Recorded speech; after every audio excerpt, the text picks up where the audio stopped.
Gender seems to be a hot button topic. There's a lot of conversation, there's a lot of anger, there's a lot of confusion. How do we deal with this?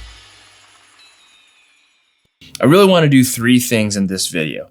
I want to kind of talk first about what is the truth? Like, according to the Bible, according to God, what is the truth about this confusing issue? And secondly, I want to talk about how does this impact my thinking politically? Like, what are the policy issues I should be thinking about that apply to this issue of gender? And then third, and finally, and maybe most importantly, how do we lovingly and graciously engage others in conversations about this issue? So what is the truth about gender? How many genders are there? How important is it that I get my pronouns right? What does the Bible have to say about this? Well, I think the Bible starts talking about gender right at the very beginning.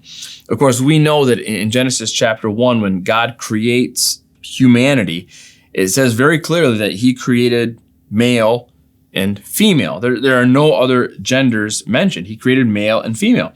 But more interestingly is that prior to that, as he created the animal kingdom, he also created male and female. This concept of two genders is foundational to God's good creation. And it's through the creation of two genders that God created a world that would continue to multiply and grow. Now, Jesus affirmed this teaching. In Matthew 19, some of the religious leaders came to him with a question really about marriage. And in his response, Jesus referred back to Genesis 1 and kind of saying, look, our foundational understanding of marriage begins with our foundational understanding of gender. Because he began with, in the beginning, God created male and female. That's the ideal world. But we no longer live in an ideal world. And in Genesis 3, that was lost. And once sin entered the world, everything got a little more blurry. Everything got a little more gray. And that applies to gender as well. Later in Matthew 19, as Jesus is teaching about marriage and then divorce, the disciples realize that Jesus is teaching that his standard about marriage and divorce is really high and difficult. And so some of them said to Jesus, well, wouldn't it just be better to not get married?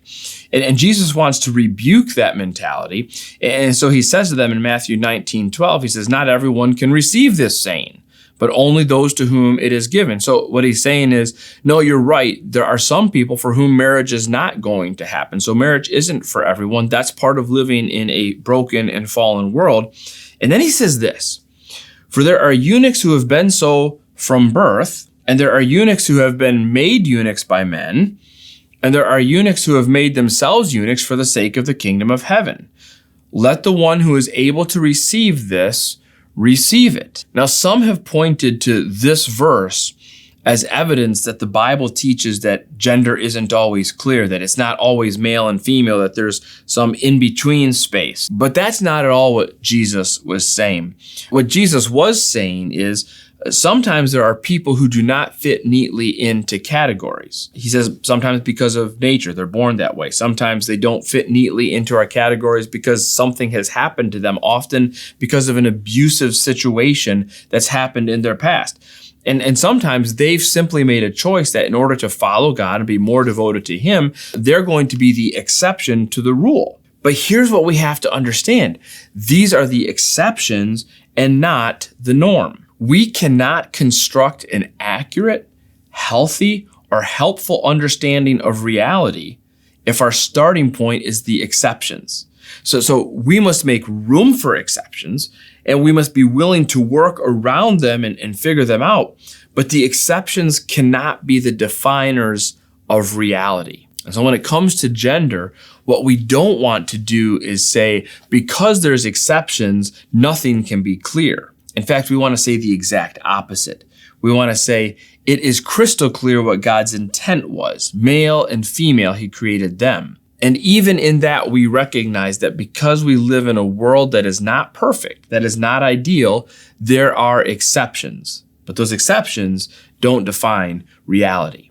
So what are some of the policy issues or the political issues that we should be aware of and thinking through as we enter into this election season? Because there's a lot of talk about issues like restrooms and sports and, what's going on in the schools and, whether or not medical treatments are okay. I think one of the biggest issues surrounding this question is the issue of parental rights. Parents are responsible before God for how they bring their children up. The Bible teaches over and over again that it is to the parents to invest in their children for their spiritual development, their physical development, their emotional development. It is the role of the parent to shepherd their child from childhood to adulthood. So anytime the government or the state steps in and attempts to usurp that responsibility, that goes against God's design for his creation. And so specifically in this issue of gender, I think one of the biggest political issues, the place where we ought to be aware of policy that is being made, comes back to this issue of parental rights. Who ultimately should get to determine what their child is or is not doing? And anytime the government is usurping that right, that's a place for Christians to step in and say, this is wrong. This is immoral. This is unethical. This goes against God's plan.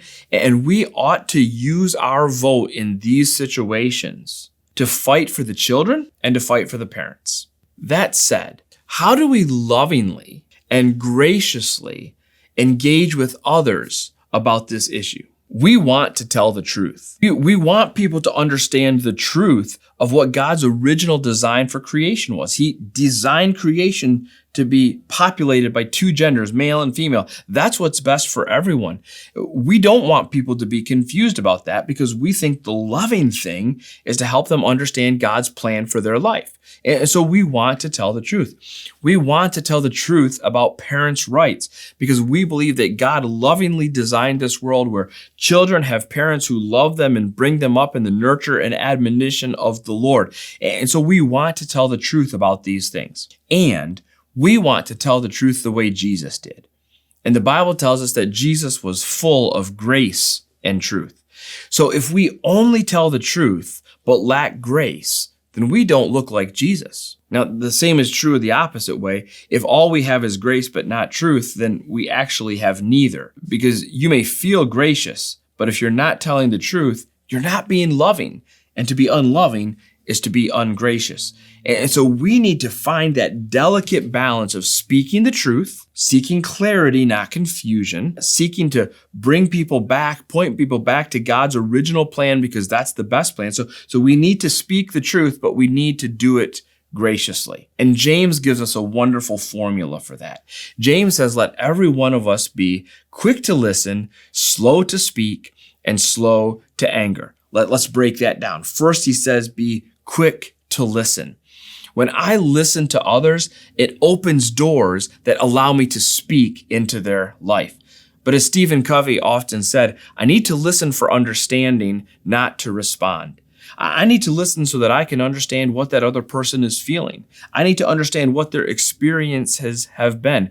I need to understand why they feel the way they do, why their position is what it is. And if I don't listen first, I can never speak truth into their life. And so I need to be quick to listen. Some have said I have 2 ears and 1 mouth, so I should probably listen twice as much as I speak. James says, be quick to listen and be slow to speak. So when I speak, I need to do it slowly. I don't respond rashly. I don't just throw out the first thing that comes to my mind. I take my time. I formulate a response that will tell the truth, but do so graciously. A great way to think about how I'm slow to speak is to think about what is my motivation for speaking in the first place? Is my motivation simply to win an argument? That's the wrong motivation. Is my motivation simply to build up my own ego? That's the wrong motivation. Is my motivation to vent or to just get something off my chest? That's not going to help. But when my motivation is actually the benefit of the hearer, that's when I'll be slow to speak. That's when my words will be gracious. That's when my words will be hopeful and helpful. So be quick to listen, be slow to speak with the right motivation. And then finally, James says, and be slow to become angry. Don't raise the temperature in the conversation. You know what? In a conversation like this, someone's going to disagree with you. Someone's going to interrupt you. Someone's going to challenge you. And when they do, be quick to listen and be slow to speak and be slow to become angry. There will be people who will not want to hear what you have to say. Let them go.